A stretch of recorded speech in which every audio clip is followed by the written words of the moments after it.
Bíblia, no livro de 2 Coríntios, capítulo 5, versículo 18.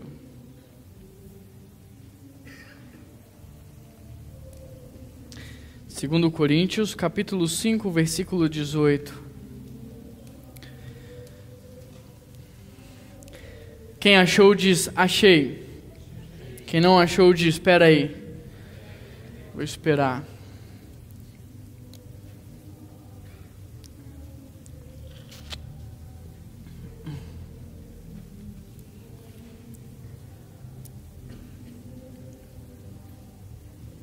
Achei ou peraí? Vamos ler.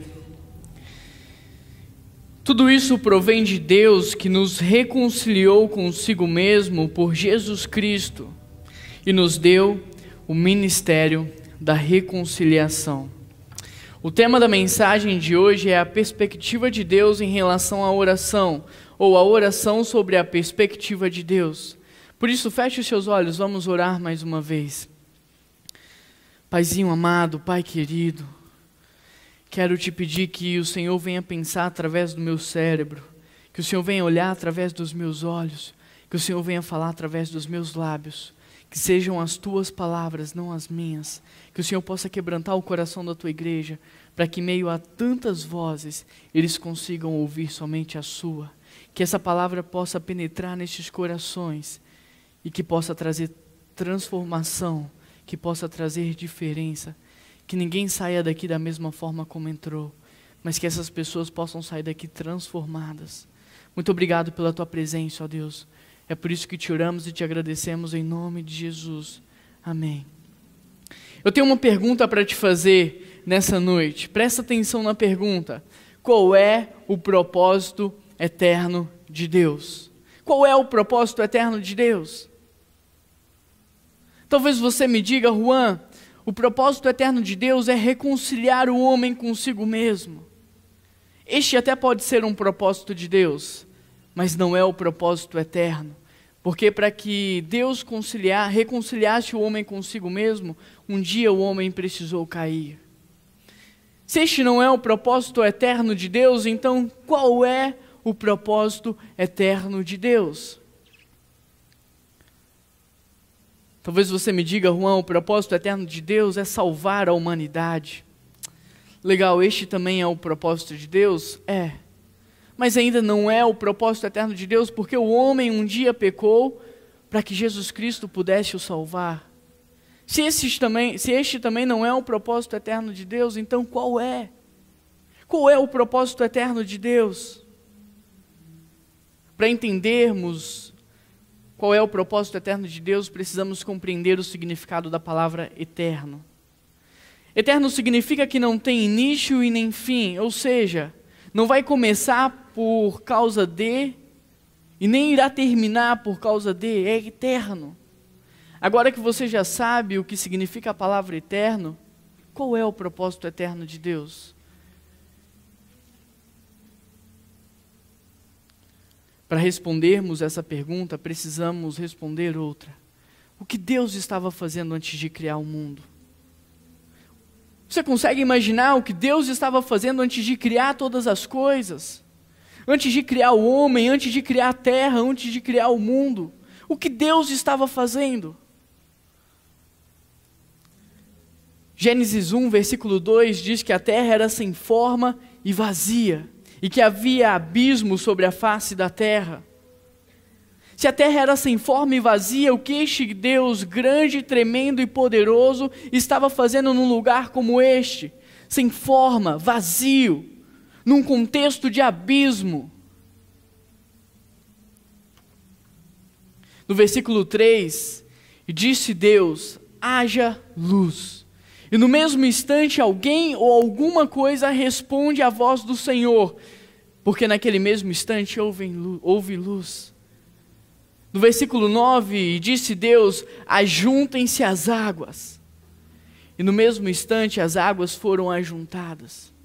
Quem é que está operando tudo isso? Quem é que está fazendo tudo isso? Quem é que está respondendo à voz de Deus? Vou dar uma dica. No versículo 2, parte B, diz assim: e o Espírito de Deus pairava sobre a face das águas. No versículo 26 do capítulo 1 diz assim: façamos o homem a nossa imagem e a nossa semelhança. Não diz, farei o homem a minha imagem e semelhança, mas diz, façamos. Quem é que está fazendo? O Filho e o Espírito. Uma coisa então já está clara: Deus não estava sozinho. Se Deus não estava sozinho, o que Ele estava fazendo antes de criar o mundo? Se relacionando. Se Deus estava se relacionando antes de criar o mundo, qual é o propósito eterno de Deus? É relacionamento. Deus quer transmitir o relacionamento que Ele tem com o Filho e com o Espírito Santo para nós. E Ele quer que nós nos relacionemos com Ele. Da mesma forma com que Ele quer que nós nos relacionemos com o próximo. Deus não estava sozinho. Este é o propósito eterno de Deus, é relacionamento. E Deus quer que você se relacione com o próximo. Na palavra de Deus está escrito assim: não é bom que o homem esteja só. E por isso em Gênesis descreve a criação da mulher. Daí surge aquele ditado: antes só do que mal acompanhado. Brincadeiras à parte. No jardim do Éden, Deus se relacionava com a Trindade, mas Deus também se relacionava com o homem, da mesma forma que o homem se relacionava com Deus e também com o seu próximo. No capítulo 2, no versículo 25, diz que o homem e a mulher estavam nus e não se envergonhavam. Sabe por quê? Porque ali existia um relacionamento. Mas no capítulo 3, nós percebemos a serpente entrar na história. E ela induz Eva ao pecado, dizendo que Deus havia mentido. Que se eles comessem do fruto, eles não morreriam, mas que eles se tornariam iguais a Deus. Para falar a verdade, Deus não quer que nós nos tornemos iguais a Ele. Porque ser igual a Deus é ser independente, é não precisar de nada e nem de ninguém. E este não é o propósito eterno de Deus. O propósito eterno de Deus é relacionamento. Ele quer ser pai de uma grande família com muitos filhos. De fato, quando Adão e Eva comem do fruto proibido, eles se tornam iguais a Deus. Porque eles se tornam independentes de Deus. A relação, o elo, havia se quebrado, havia sido desfeito. No jardim do Éden, Adão e Eva ouvem a voz de Deus. E sabe o que eles fazem? Se escondem. Sabe por quê? Porque o relacionamento havia sido quebrado. O interessante é que mesmo Deus sabendo onde eles estavam e que eles estavam escondidos, o que Deus faz? Vai à procura. E no jardim do Éden, Deus começa a chamá-los pelo nome: Adão, Eva, onde vocês estão? Ou seja, por que é que vocês quebraram o nosso relacionamento?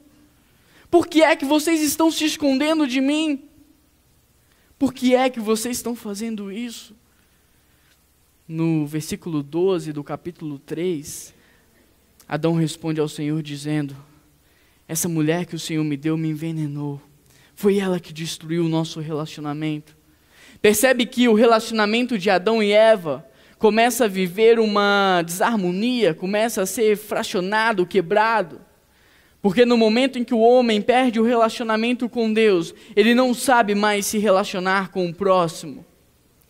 E ao longo da história, ao longo do Antigo Testamento, nós podemos ver que Deus teve várias moradas. Ele morou na arca, no tabernáculo, na tenda e em templos. Este era o fruto de uma relação quebrada, e nestes locais, somente os sacerdotes tinham acesso a Deus. O nosso relacionamento com Deus era intermediado pelos sacerdotes. Este era o reflexo de uma relação quebrada por causa do pecado. Romanos 1 diz que o pior castigo de Deus para a humanidade é entregar o homem em suas próprias mãos. Porque dessa forma, o homem vive em completa desgraça. Vive uma decadência moral. Usa o seu próprio corpo para desonra. Este é o reflexo de uma vida, de um relacionamento quebrado por causa do pecado. Mas eu vou perguntar mais uma vez para você nessa noite: qual é o propósito eterno de Deus? O propósito eterno de Deus é se relacionar com você. O propósito eterno de Deus é que você se relacione com Ele. Romanos 8, 29, Deus quer ser pai de uma grande família com muitos filhos, na qual todos eles sejam parecidos ao primogênito que é Jesus Cristo. Sem Cristo nós éramos criaturas, com Cristo nós nos tornamos filhos de Deus por adoção. E como filhos de Deus, nós somos predestinados a ser como nosso irmão mais velho, ao primogênito que é Jesus Cristo. Este é o propósito eterno de Deus.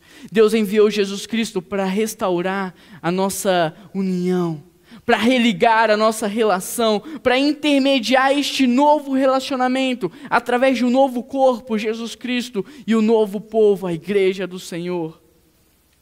Através de Jesus Cristo, não mais precisamos dos sacerdotes para falar com Deus. O véu se rasgou. Hoje você tem livre acesso a Ele. Através de Jesus Cristo, não precisamos mais dos profetas para ouvir a voz de Deus. O véu se rasgou e você pode ter um relacionamento com Deus. Não somos mais criaturas. Somos filhos de Deus. Agora que nós já respondemos a pergunta qual é o propósito eterno de Deus, e já sabemos a resposta que é relacionamento, uma nova pergunta surge. Uma nova pergunta precisa ser respondida: como é que eu posso me relacionar com esse Deus grande, tremendo e poderoso? E como é que este Deus onisciente, onipresente se relaciona comigo, um ser totalmente limitado? Eu vou te fazer algumas perguntas para que você possa refletir e reavaliar e encontrar a resposta. Como você recebeu Jesus Cristo como Senhor e Salvador de sua vida? Você sabe responder essa pergunta? Como você tem se submetido a Cristo e permitido que Ele viva através de você? Que os seus sonhos, que os seus planos morram, mas que os sonhos dele permaneçam na sua vida? Como você está crescendo como um cristão? Como você vence a tentação? Como você vence o pecado? Como é que você confessa os seus pecados a Deus? Como você resiste a Satanás? Como você se engaja de forma eficaz na batalha espiritual? Como você consegue e conquista as coisas que você precisa? E como você ajuda as pessoas? A resposta para cada uma dessas perguntas é oração. Se a sua vida de oração for inconsistente e fraca, assim será o seu relacionamento com Deus. Se a sua vida de oração for inconsistente e fraca, o seu relacionamento com Deus será inconsistente e fraco. Sabe por quê? A oração é relacionamento com Deus. Em Mateus capítulo 7, versículo 22 e versículo 23, Jesus chega para aqueles que estavam fazendo muitas coisas em seu nome e diz: apartai-vos de mim porque não vos conheço. Apartai-vos de mim porque não vos conheço. Mas só entre nós aqui nessa noite, conhecer, Deus conhecia. Porque Ele é o Criador. Ele é quem sustenta toda a criação somente com o poder da sua palavra. Ele é onisciente, onipresente. Deus é o cara que chama as coisas que não são como se já fossem. Não existe um lugar no mundo onde nós podemos nos esconder de Deus. Exemplo, eu tenho um amigo que tem 2 cachorros. Um é um cachorro desse tamanho, parece um cavalo. A respiração dele é um monstro, é um ogro o cachorro. E outro é um pequenininho, a raça é Pinche Zero. Os 2 tocam um terror na casa desse meu amigo. Aprontam, fazem a maior bagunça, derrubam tudo. Mas é interessante porque quando meu amigo vai corrigi-los, os 2 saem correndo. O pequenininho é mais rápido, mais veloz, sai na frente e se esconde debaixo do carro. O grande, ele é mais lento, é mais difícil dele sair correndo. Então o que ele faz? Ele imita o pequenininho e tenta se esconder no mesmo local. Porém, ele é muito grande, o pequenininho está debaixo do carro. Ele tenta entrar debaixo do carro, mas somente a sua cabeça fica debaixo do carro. O seu corpo todo fica para o lado de fora. O interessante nessa história é que na concepção dele, ele está escondido. Quando, na verdade, o corpo dele está inteiramente para o lado de fora. Eu tenho um Shih Tzu, e a característica da raça é cavar. Só que ele é um cachorro que fica dentro de casa. Ele escolheu uma almofadinha bem fininha, e lá é o lugar onde ele mais gosta de cavar. Então ele fica cavucando lá durante 10 minutos, cavando. E depois desses 10 minutos ele coloca a cabeça em cima do buraco. É interessante que na concepção dele, ele criou um buraco e ele se escondeu dentro desse buraco. Mas na verdade ele está inteiramente para o lado de fora. Da mesma forma somos nós. Nós erramos e pensamos que Deus não está nos vendo, quando na verdade Ele está ao nosso lado. Ele está do seu lado. Olha o que o salmista diz no capítulo 139. Para onde eu fugirei da tua face? Se eu subir o mais alto céu, ali o Senhor estará. Se eu cavar o mais profundo buraco, ali o Senhor estará. E se eu me esconder na escuridão, ali os teus olhos me enxergarão. E se eu mergulhar nas profundezas do oceano, até ali a tua mão me sustentará. Na minha infância, sempre que eu fazia alguma coisa errada, alguém chegava para mim e dizia assim: imagine o que Deus está pensando de você agora. Essa pergunta me cortava por dentro, porque literalmente eu conseguia imaginar. Só que a questão é, Deus não nos olha esporadicamente. Os olhos do Senhor estão eternamente fixados a você. Ele está constantemente ao seu lado. Jeremias exclama isso no capítulo 17, no versículo 10, onde diz: Deus esquadrinha a minha mente e o meu coração. Não há nada que passe desapercebido por Ele. Deus sabe o que você está pensando nessa hora. Deus sabe o que você está sentindo. Não há nada que passe desapercebido por Ele. Então, conhecer, Deus conhecia. O que esse versículo, na verdade, está dizendo é: apartai-vos de mim, porque nós nunca tivemos um relacionamento. Apartai-vos de mim, porque você nunca ouviu a minha voz. Você nunca se interessou pelas minhas vontades, pela minha opinião. Agora você está me dizendo que expulsou demônios em meu nome, que pregou na igreja em meu nome, que cantou em meu nome, que ajudou os pobres em meu nome. Desculpa, mas tudo isso que você fez foi por você mesmo. Porque você nunca me buscou, você nunca conseguiu ouvir a minha voz. Apartai-vos de mim, porque nós nunca tivemos um relacionamento. Veja o que Dallas Willard escreve no seu livro A Grande Omissão. Só um trecho. Mas alguém pode me perguntar: eu posso ser salvo sem me relacionar com Deus?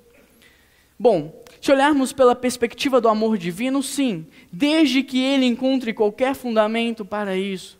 Mas talvez seja bom você refletir e reavaliar sobre o tipo de pessoa que você tem se tornado. E pensar se você se sentiria à vontade ao lado daquele, se você se sentiria à vontade durante toda a eternidade, ao lado daquele cuja companhia você não considerou desejável e nem importante nas poucas horas e dias da tua existência. É para você pensar. Se você não considera a presença de Deus hoje importante na sua vida e nem desejável, será que você vai se sentir à vontade ao lado dele durante toda a eternidade? Eu tenho uma notícia que pode te assustar um pouco. A eternidade já começou. Por isso é bom você reavaliar sobre o tipo de pessoa que você está se tornando. Sobre a importância que você tem dado para este relacionamento, sobre a relevância que você tem dado para este relacionamento, porque talvez você saiba quem é Deus, talvez o conceito de Deus esteja correto na sua cabeça, talvez você acredite em Jesus Cristo, talvez você acredite em Deus, só que infelizmente pode-se haver um conceito correto a respeito de Deus e ainda assim não existir amor, e ainda assim não existir temor, e ainda assim não existir relacionamento.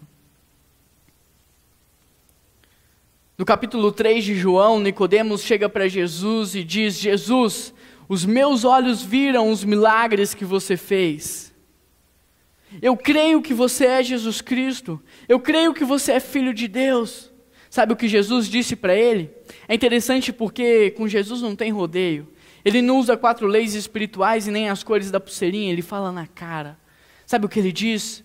Nicodemos, Tudo bem que você viu com seus próprios olhos os sinais de maravilhas que eu fiz. Tudo bem que você me viu com seus próprios olhos. Tudo bem que você crê em mim, crê que eu sou filho de Deus. Mas quer saber de uma coisa? Se você quiser entrar no meu reino, se você quiser enxergar o meu reino, se você quiser experimentar o meu reino, você tem que nascer de novo. Sabe por quê? Porque não existia relacionamento. Talvez você esteja na igreja há muitos anos. Talvez você se adaptou à doutrina batista. Talvez você se acostumou com a nossa liturgia de culto. Talvez você se adaptou à rotina de vir aos cultos dominicalmente. Mas tudo isso é possível, mesmo não existindo amor, mesmo não existindo temor, mesmo não existindo relacionamento. Olhe para o mundo que você vive. Olhe para as pessoas que estão ao seu lado nessa noite. Elas conhecem a Deus. Elas creem em Jesus Cristo e creem que Ele é o Filho de Deus. Mas elas provavelmente não o amam, não o temem e nem se relacionam com Ele. Meu querido, a oração não é uma disciplina. A oração não é um ritual. A oração é um encontro com Deus. Oração não é disciplina, não é ritual. É um encontro com Deus. Exemplo. Eu não preciso me disciplinar em encontrar minha esposa, Keila, todos os dias. Eu a amo.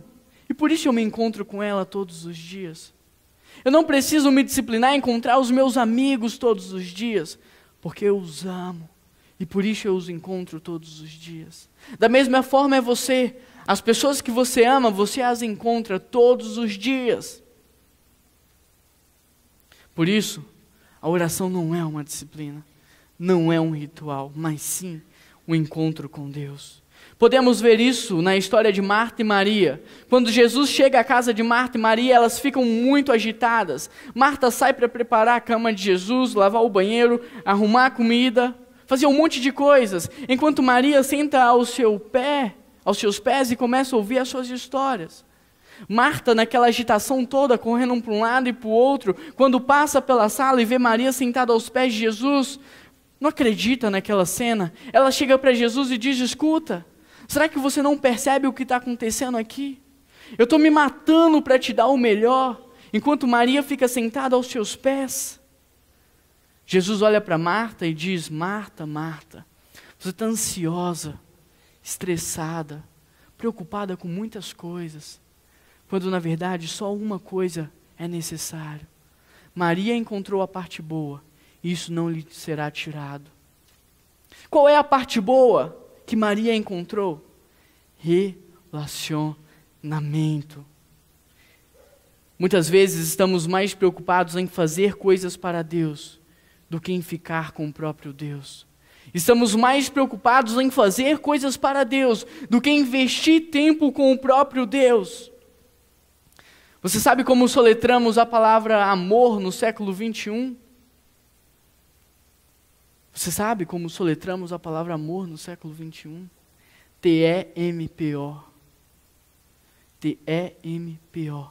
Tempo. Amor é soletrado no século 21 como tempo. Exemplo, quantos aqui são casados? Levanta sua mão se você é casado. Quantos aqui são noivos? Poxa, quantos aqui namoram? Como você se sentiria se o seu namorado ou namorada gastasse tempo com tudo, menos com você? Como você se sentiria se o seu marido fosse para o café dos homens de manhã, fizesse um churrasco na hora do almoço, tirasse um cochilo à tarde, jogasse bola às 5 no Zico 10, já ficasse lá para o churrasco, e à noite chegasse em casa para dormir? E aí você chega para o seu marido e diz: escuta, vamos jantar hoje? E ele olha para você e diz: não tenho tempo para você. Como você se sentiria? Como você se sentiria se o seu marido ou se a sua esposa dissesse: olha, tem sido tão difícil para mim abrir mão das coisas que eu gosto para estar com você. Tem sido tão difícil para mim abrir mão da minha rotina para estar com você. Como você se sentiria? Eu só estou vendo as esposas fazer assim, ó, já imaginando, né? Como você se sentiria? Agora imagina Deus. Todas as vezes que você diz, eu não tenho tempo para ler a Bíblia, você está dizendo, Deus, pouco me importa a sua opinião, pouco me importa o que você pensa de mim e os teus planos para a minha vida. Quando você só separa 5 minutos para orar, você está dizendo, Deus, eu não te amo. Será que você não entendeu que você não é importante para mim?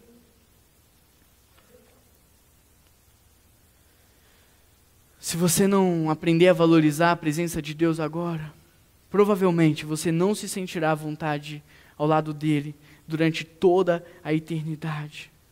Mas talvez você me indague, Juan, eu não consigo ouvir a voz de Deus. Eu até tento, mas não consigo ouvir a voz de Deus. Eu te pergunto, você consegue imaginar Deus falando com Moisés em plena Avenida Paulista? Você consegue imaginar Deus falando com Davi em plena 25 de março? Então por que com você vai ser diferente? Por que você acredita que com você vai ser diferente? Quantas vezes a sua cabeça não está como a Avenida Paulista? Quantas vezes o seu coração não está como a 25 de março? Porque você acredita que com você vai ser diferente. Todas as vezes que esses grandes homens de Deus iam se relacionar com ele, eles se retiravam para lugares solitários, secretos, tranquilos, silenciosos. Por isso, aprenda a silenciar sua mente. Aprenda a silenciar o seu coração, porque Deus não gosta de falar em meio ao barulho. Deus não gosta de falar em meio à confusão. Deus não gosta de disputar a vez. Deus não grita, Deus sussurra. Por isso, quando você for orar, procure um lugar tranquilo, um lugar silencioso. Busque a quietude. Quando o pensamento vier na sua cabeça, não planeje ele, não se preocupe com ele. Não pense nele, deixe ele passar. Então virá outro pensamento, repita isso. Virá outro pensamento, repita isso. Até que você consiga silenciar sua mente e o seu coração. Até que você prepare terreno para conseguir ouvir a voz de Deus. Mas talvez você me diga, Juan, eu não tenho tempo para fazer isso que você está me dizendo. É interessante porque Moisés era o primeiro ministro de Israel. Um homem com imensas responsabilidades, com imensas preocupações, compromissos e deveres, mas mesmo assim ele ia abrir mão de tudo isso para subir ao monte e investir tempo no relacionamento com Deus. Ele sobe ao monte para orar. Algum tempo atrás eu decidi viver uma experiência parecida com essa. E durante a madrugada, todos os dias eu levantava 1 hora e tentava silenciar minha mente e o meu coração para ouvir a voz de Deus. Passou 1 semana eu repetindo todos os dias isso. Eu não conseguia ouvir a voz de Deus. Passou 2 semanas e eu não conseguia ouvir a voz de Deus. Passou 3 semanas e eu não consegui silenciar minha mente. Passou 4 semanas e eu não consegui silenciar o meu coração. Somente na 5ª semana eu comecei a ouvir a voz de Deus. O início ele é difícil, ele é complicado, mas depois você aprende. Moisés era um homem com imensas responsabilidades, mas investe tempo nesse relacionamento. Porque Deus não é o cara que fica no meio da praça pública gritando, compra, vende, troca, desbloqueia. Deus não é esse cara. Deus é como um ancião, que em sua sabedoria fala bem baixinho, para que somente aqueles que querem de fato ouvir aquilo que ele tem a dizer, consigam ouvir a sua voz. Quando perguntaram para Alto Vertier o que significava orar 24 horas por dia, o que significava orar sem cessar, ele respondeu, quando tomo banho pela manhã, peço a Deus que me limpe dos meus pecados, que me purifique de todo mal. Quando coloco a minha roupa, agradeço a Deus por Ele me vestir com a sua justiça, por Ele ser a base de tudo aquilo que eu preciso. Quando limpo a minha casa, peço a Deus para ser misericordioso e limpar a casa de toda imundície deste mundo. Quando falo com as pessoas durante o dia, peço a Deus para salvá-las e edificá-las. Quando retorno para o meu lar, peço a Deus que guie as pessoas em segurança e tranquilidade. Quando vou dormir, agradeço a Deus pela sua fidelidade. Muitos de nós não cessamos de orar porque nunca começamos a fazê-lo. Muitos de nós não oramos 24 horas por dia porque nunca começamos. Deixe-me fazer uma pergunta. Quantos aqui oram 10 horas por dia? Peguei pesado, né? Quantos aqui oram 7 horas por dia? 5, 4 horas. 3 horas por dia? 2 horas por dia? Eu nem vou perguntar quantos aqui oram 1 hora por dia. Porque quem não ora pelo menos 2 não tem relacionamento com Deus. Não sabe o que é isso. Não ama e não teme. Lembra? Apartai-vos de mim, porque nunca tivemos um relacionamento. Mas Senhor, em teu nome eu fiz muitas coisas. Como? Se você nunca se preocupou com a minha opinião, com a minha vontade? Como se você nunca conseguiu ouvir a minha voz? Apartai-vos de mim, porque nunca tivemos um relacionamento. O relacionamento com Deus me transforma. Meu querido, antes de Deus lhe enviar a fazer qualquer coisa, antes de Deus lhe enviar para qualquer ministério ou para qualquer campo missionário, Ele te chama. Antes de Jesus dizer, vão e façam discípulos, Ele diz, venham e sejam meus discípulos. Antes de Jesus nos mandar fazer qualquer coisa, Ele nos chama a ser como Ele é. Mas para que isso aconteça é necessário que haja relacionamento, porque os filhos só aprendem por imitação dos pais. Efésios 1, versículo 4 diz que Deus nos elegeu para que sejamos santos e irrepreensíveis. Mas talvez você se pergunte, Juan, como eu posso ser santo num mundo como este? Como eu posso alcançar a santidade numa sociedade decaída como essa? A santidade está inteiramente ligada à sua proximidade de Deus. Quanto mais perto de Deus você estiver, mais santo você será. Sabe por quê? Porque a presença de Deus te constrange a mudar as suas ações, a mudar as suas atitudes, a mudar o seu comportamento, a mudar os seus hábitos. Lembra do exemplo que o André deu? Na qual ele disse, imagine que eu seja um pêndulo, e que à minha direita esteja o pecado, e que à minha esquerda esteja Deus. Por mais que você fique aqui e lute contra o pecado, por mais que você bata no pecado, você vai continuar na presença do pecado. Abandone o pecado de vez, nem dê satisfação para ele, deixe ele aqui e vá se alimentar da palavra. Vai investir numa vida de oração, sabe por quê? Porque a presença de Deus te constrange a mudar, a presença de Deus muda as suas atitudes, as suas ações, o seu comportamento.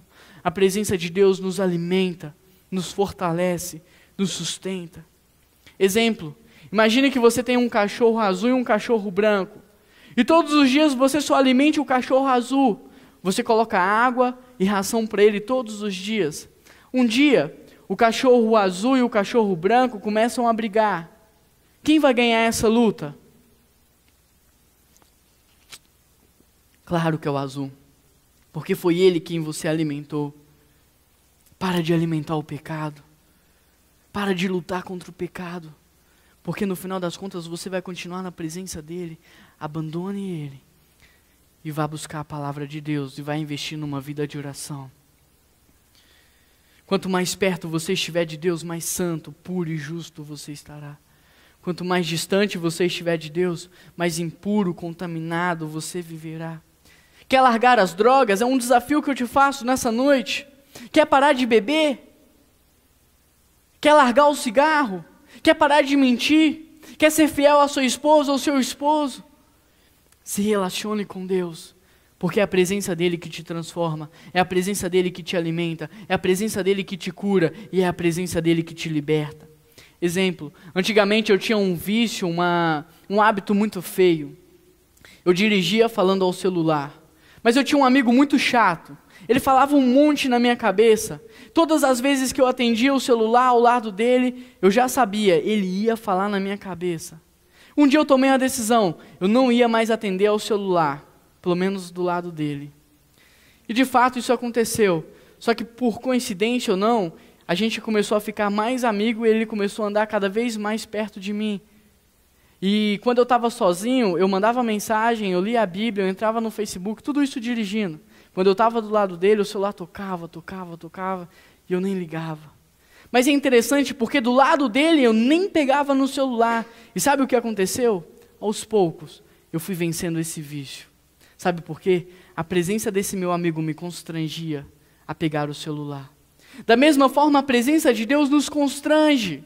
Por isso ela nos muda, por isso ela nos transforma, por isso ela te liberta. Quer abandonar as drogas, o cigarro, o álcool, o pecado? Deixa ele aqui e vá para a presença de Deus, porque é ela quem te transforma. O relacionamento com Deus muda a nossa identidade, muda o nosso nome e nos dá uma missão. Quem era Abraão antes de se relacionar com Deus? Abrão, um homem simples. Quem Abrão se tornou depois desse relacionamento com Deus? O pai das multidões. Quem era Paulo antes de se relacionar com Jesus Cristo? Saulo, um perseguidor de cristãos. Quem Saulo se tornou após este relacionamento com Jesus Cristo? Paulo, um dos maiores apóstolos e missionários que já existiu. Quem era o Juan antes de se relacionar com Cristo? Um homem que desperdiçava sua vida com coisas materiais, passageiras. Quem é o Juan após esse relacionamento com Cristo? Um homem que investe a sua vida em coisas que são eternas. Não importa quem você é, importa o que Deus pode fazer na sua vida e através dela. Mas lembre-se, antes de Deus lhe enviar a fazer qualquer coisa, Ele primeiro te chama. Ele primeiro te chama para perto dele, porque o mundo não precisa do Juan sujo, o mundo não precisa do Juan contaminado, o mundo não precisa do Juan em pecado, o mundo precisa do Juan luz, do Juan sal, do Juan puro. Por isso Deus nos tira do mundo para depois nos enviar ao mundo, porque o mundo precisa de pessoas transformadas. O mundo está cansado de falas teológicas, de raciocínios lógicos acerca de Deus. O mundo precisa da vida cristã prática, de pessoas transformadas. Mas você só será transformado quando se relacionar com Deus. Por isso Deus nos chama do mundo para ser igual a Ele, através de um relacionamento, para depois nos enviar ao mundo. O meu relacionamento com Deus transforma o meu contexto. É interessante pensar que o simples fato de Moisés levantar as suas mãos, de Moisés estender as suas mãos, era suficiente para fortalecer o exército de Josué e fazer com que Israel prevalecesse sobre o inimigo. Um dia, na minha infância, eu ouvi um pregador usar esse texto ficou na minha cabeça. E um dia na escola, meus amigos começaram a brigar, se meteram numa confusão e começaram a brigar de mão mesmo. E um deles, que estava apanhando, me gritou, falando assim: Juan, me ajuda! Como aquele texto estava muito na minha cabeça, eu levantei as minhas mãos. E naquele dia meu amigo apanhou muito.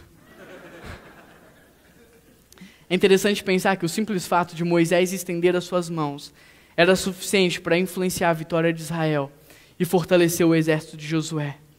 Muitos querem experimentar uma vida de oração como essa, não é verdade? Mas poucos querem fazer o que Moisés fazia.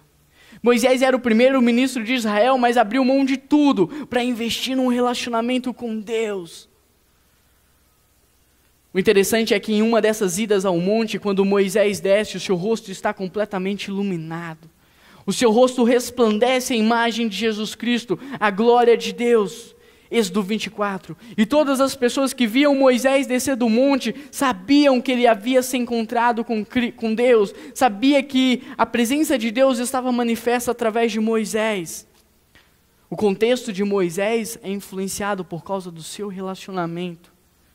Quantos aqui têm um rosto iluminado nessa noite? Quantos aqui resplandecem a imagem de Cristo nessa noite? Quantos aqui têm influenciado o seu meio por causa desse relacionamento? Quantos? Quantos saem do momento de devocional, do momento do estudo da palavra com o rosto iluminado? Quantos? Sabe por quê? Muitas pessoas não têm uma vida de oração poderosa, porque tratam Deus como se Ele fosse o gênio da lâmpada mágica e a oração como uma lista de desejos.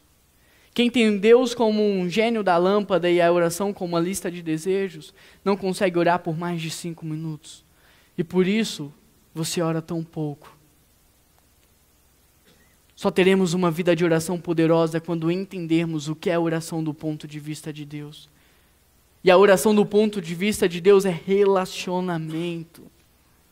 Êxodo 33 conta a história de que quando Moisés ia se encontrar com Deus na tenda do encontro, as pessoas saíam de suas casas para observar, Porque aquele fato era histórico. Quando Moisés entrava na tenda do encontro com Deus, uma nuvem descia e ali estava representada o relacionamento entre Deus e Moisés.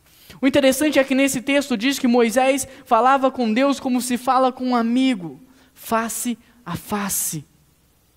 Mas o texto não para por aí. O texto diz que Moisés sai da presença de Deus e volta para os seus afazeres, mas que o jovem Josué nunca se apartava da tenda. Josué entendeu o valor da presença de Deus. Josué investiu num relacionamento com Deus. E eu te pergunto, quem foi mesmo que entrou na terra prometida? Josué. Quem foi mesmo que derrubou o muro de Jericó? Josué. Josué conquistou 31 cidades. O seu contexto foi transformado por causa do seu relacionamento com Deus. Satanás não teme pregadores. O inferno não teme líderes. Os demônios não respeitam títulos. A não ser um crente que ora. A não ser um crente que tem relacionamento com Deus. Satanás não teme pregadores.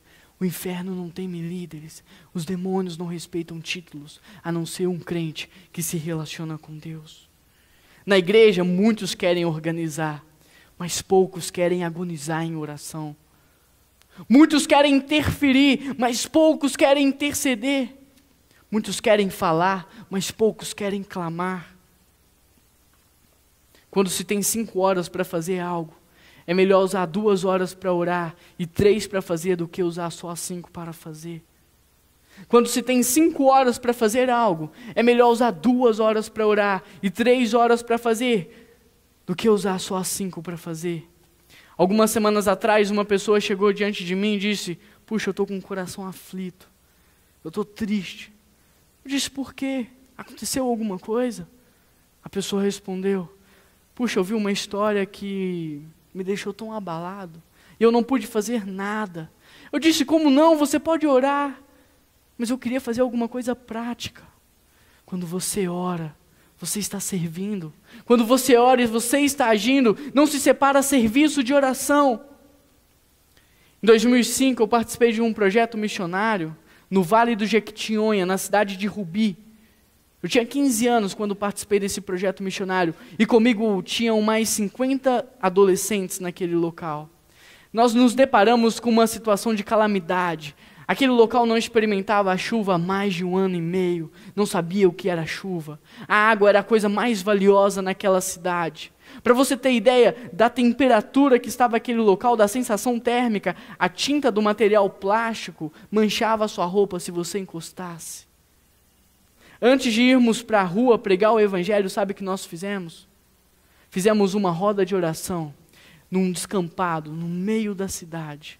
50 adolescentes deram as mãos e se ajoelharam no meio do descampado e começaram a orar, pedindo a Deus por chuva. No meio da oração, começo a sentir nos meus braços alguns pingos. Pensei: será que tem alguém chorando aqui? Mas antes de dizer amém, aquela cidade experimentou a chuva. Antes de terminarmos aquela oração, a chuva caiu naquela cidade. Antes de pregar sobre o amor de Deus, eles experimentaram o amor de Deus. Naquele dia, 10 de janeiro de 2005, 50 adolescentes influenciaram o seu contexto, o seu meio, por causa de um relacionamento com Deus. João 15, versículo 5 diz que Jesus Cristo é a videira e que nós somos as varas. Se estivermos ligados à videira que é Jesus Cristo, daremos muitos frutos, mas sem Ele nada podemos fazer. Se você estiver ligado a Cristo, você dará muitos frutos, não importa onde você estiver. Mas sem Cristo nada podeis fazer. Por isso, quando se tem 5 horas para fazer algo, é melhor usar 2 horas para orar e 3 para fazer. Porque se você estiver ligado a Cristo, você dará muito fruto. Mas sem esse relacionamento, nada podeis fazer. Eu tenho um amigo que o sonho dele era conhecer o Shedd, o Russell Shedd. E durante um congresso, o Shedd estava sendo palestrante, e aí acabou a preleção, o Shedd foi almoçar, e esse meu amigo, muito cara de pau, chegou na mesa do Shedd, pediu licença, se assentou e disse: Shedd, há muito tempo eu estou esperando essa oportunidade. Ele era pastor também, esse meu amigo. Ele disse assim: eu quero fazer a pergunta da minha vida para você. O Chad parou de comer, colocou o garfo, a faca sobre a mesa e olhou para ele até diferente. Puxa, que pergunta deve ser essa? E o meu amigo perguntou, qual é o segredo de ser usado por Deus da forma como você tem sido há tantos anos? Qual é o segredo? Porque eu também quero ser. O Chad pegou a sua mão, colocou sobre a mão do meu amigo, olhou bem dentro dos seus olhos e disse, não tem segredo, apenas uma vida de oração e estudo da palavra. Você quer ser usado por Deus para influenciar, mudar o seu contexto? Você quer experimentar uma vida de oração poderosa? Não tem segredo, a não ser uma vida de oração e estudo da palavra.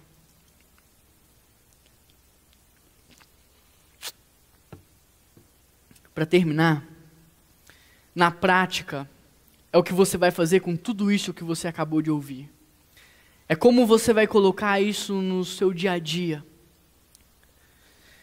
Jeremias capítulo 33, versículo 3 diz assim, clame a mim e responder-te-ei, anunciar-te-ei coisas grandes e firmes que ainda não sabes. Clame a mim e responder-te-ei, anunciar-te-ei coisas grandes e firmes que ainda não sabes.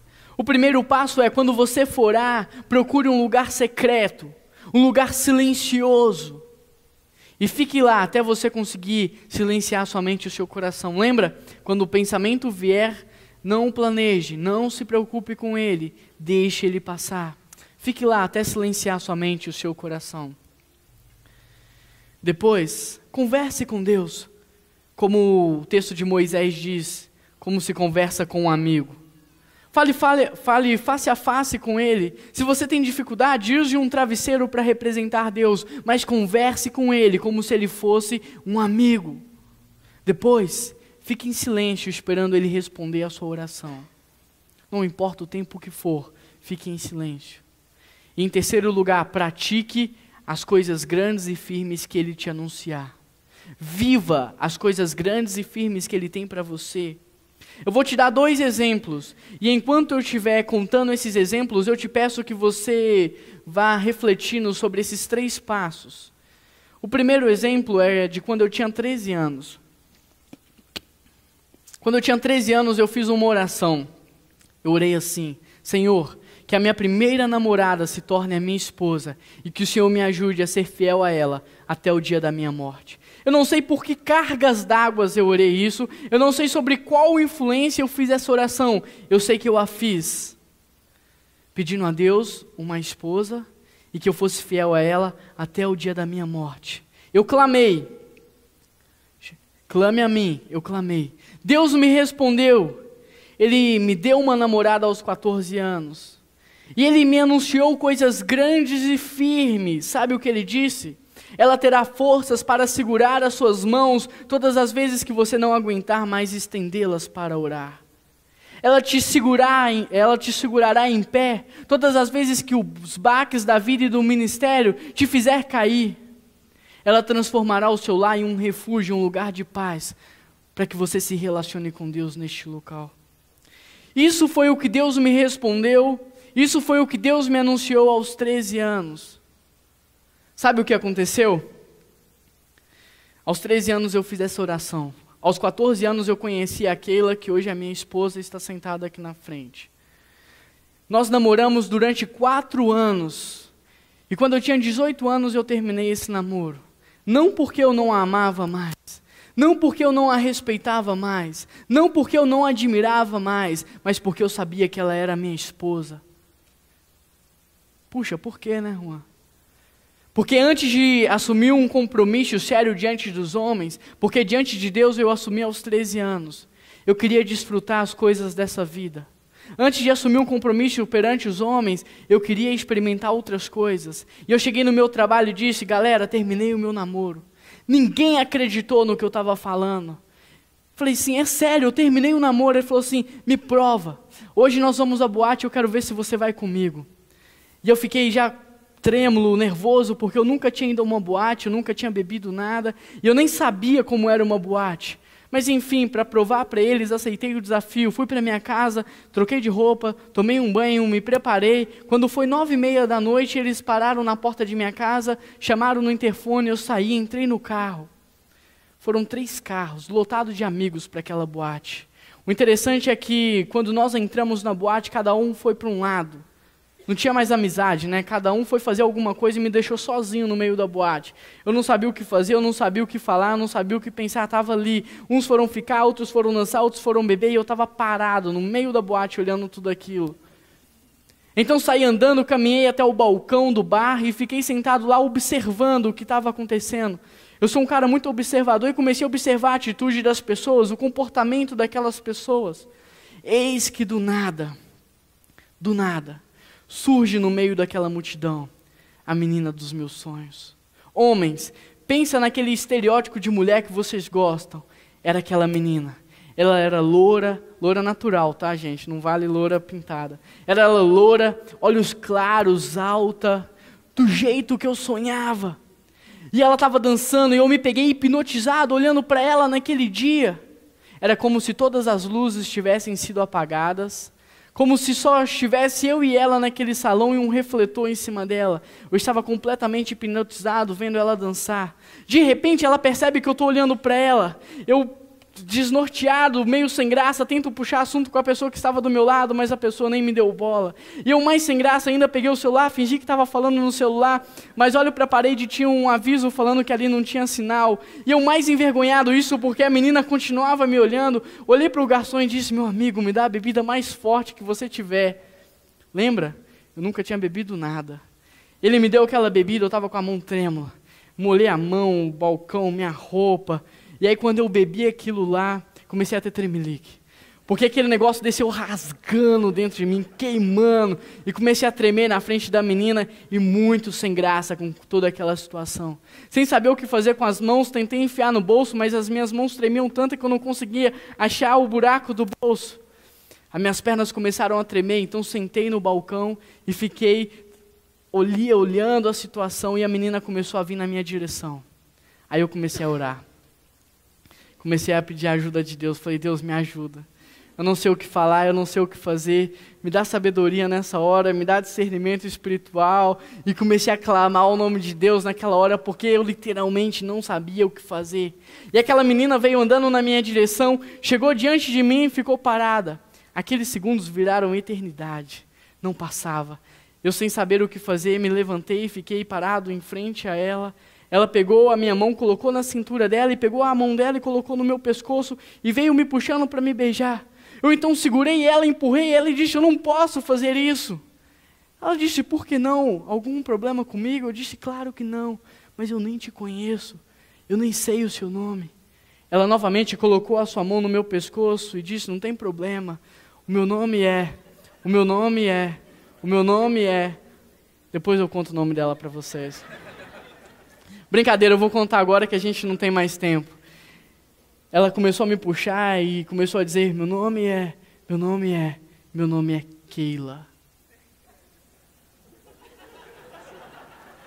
Eu só conhecia duas Keilas na minha vida, a Keila da Bíblia e a Keila que eu havia orado aos 13 anos pedindo a Deus que fosse minha esposa e que me ajudasse a ser fiel a ela até o dia da minha morte. Keila não é um nome comum que você vê toda hora por aí. Keila não está na novela, Keila não está nos filmes, não tem Keila por aí. Por que aquela menina tinha que chamar Keila?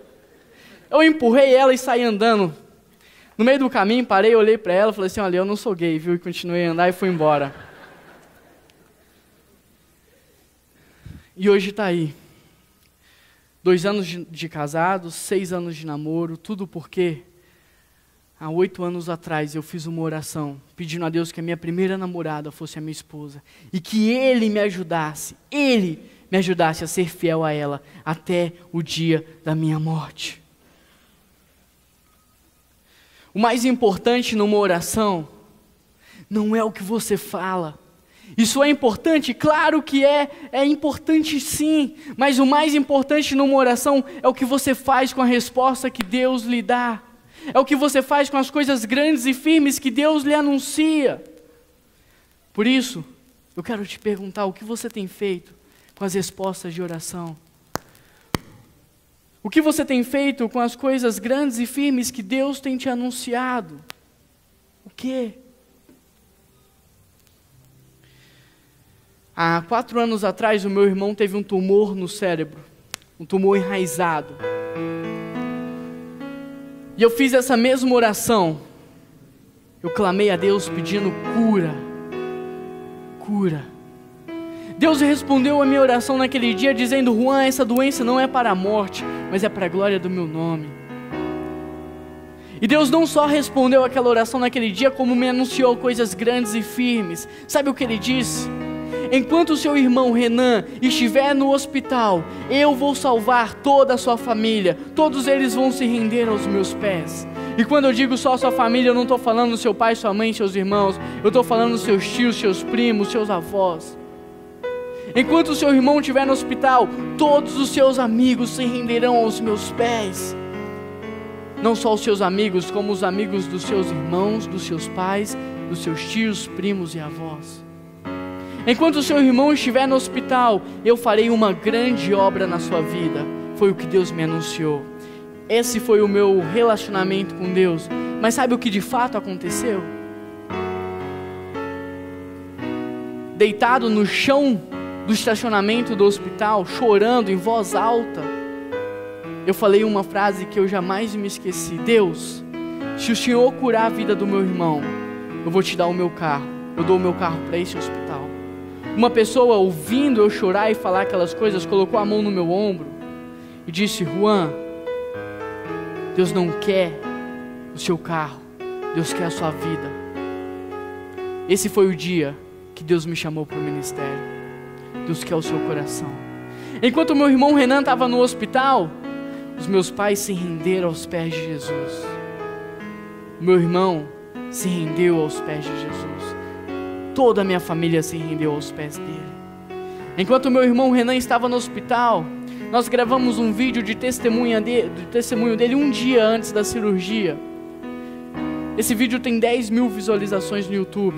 Pessoas começaram a mandar e-mail e mandam até hoje dizendo: estou conhecendo a Deus através da vida desse menino chamado Renan.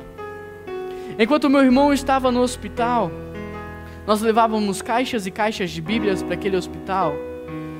E nós víamos mães ajoelhadas nas marcas com seus filhos, se entregando aos pés de Jesus.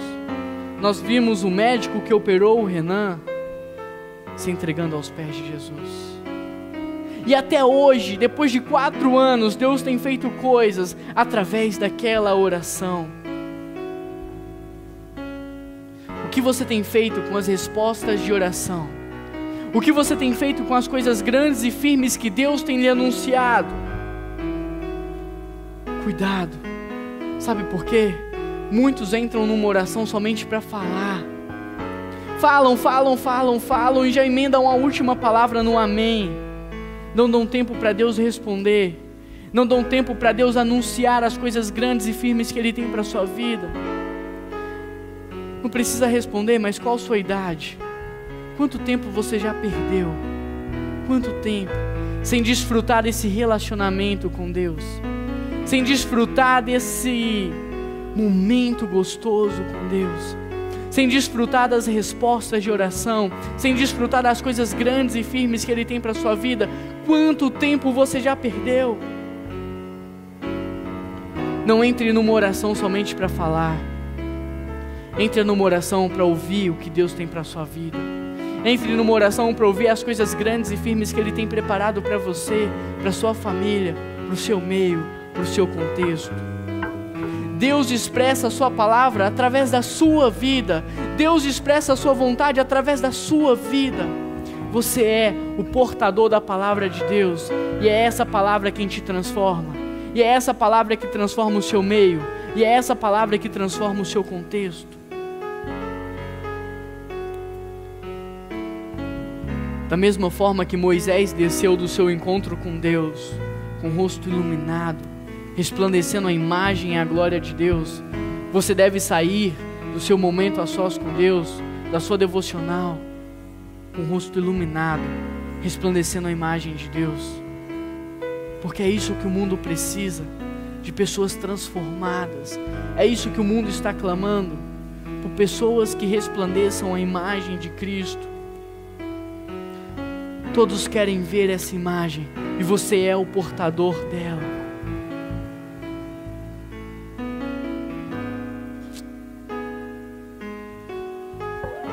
Salmo 42 diz assim: assim como a corça anseia por água, a minha alma anseia por ti. A corça é um animal que com o passar do tempo começa a exalar um cheiro forte, e esse cheiro atrai os predadores. A corça anseia por água da mesma forma que anseia pela vida, porque se ela não encontrar água, ela acabará morta. Quando a corça encontra água, ela bebe daquela água, e ela purifica o seu interior, e ela se lava, eliminando o cheiro que atrai os predadores, e por isso ela consegue viver. A corça anseia por água da mesma forma que ela anseia pela vida. Nós precisamos ansiar pela presença de Deus da mesma forma que ansiamos pela nossa vida. Assim como a corça anseia por água, a minha alma anseia por ti. Ao longo do tempo, o movimento evangélico armou o altar, preparou o altar, imolou o cordeiro e colocou o cordeiro em cima do altar. Mas a igreja hoje está satisfeita em enumerar as pedras do altar, em reagrupar os pedaços que faltam, sem se preocupar com a ausência de Deus, sem se preocupar com a ausência de fogo que não consome aquela oferta. Onde estão os homens e as mulheres que amam o altar, que se deleitam no sacrifício, mas que não se contentam com a ausência do fogo, que não se contentam com a ausência contínua de Deus? Onde estão os homens e as mulheres que têm fome e sede de Deus? Ultimamente passamos mais tempo ouvindo acerca de Deus do que ouvindo o próprio Deus. Passamos mais tempo ouvindo a respeito de Deus do que ouvindo o próprio Deus. Quem tem fome e sede de Deus não se satisfaz com meras palavras. Quem tem fome e sede de Deus não se sacia enquanto não beber da fonte da água viva. Moisés disse: mostra-me tua glória, Senhor, eu quero conhecer-te mais. Oséias disse: conheçamos e prossigamos em conhecer. Porque para quem tem fome e sede de Deus, não são meras palavras que irão se satisfazer. Quem tem fome de Deus só se sacia com a presença do próprio Deus. Quem dará o grito da sua alma? Quem pagará o preço da unção? Quem buscará intimamente o Espírito Santo? A oração é o sangue da alma. A oração atravessa o tempo e toca o eterno. Enquanto você ouve essa mensagem, você está com vontade de orar? Seu coração está pegando fogo? Você quer de fato experimentar esse relacionamento com Deus? Agostinho disse: formaste-nos para ti, e nossos corações não terão sossego, enquanto não encontrar descanso em ti.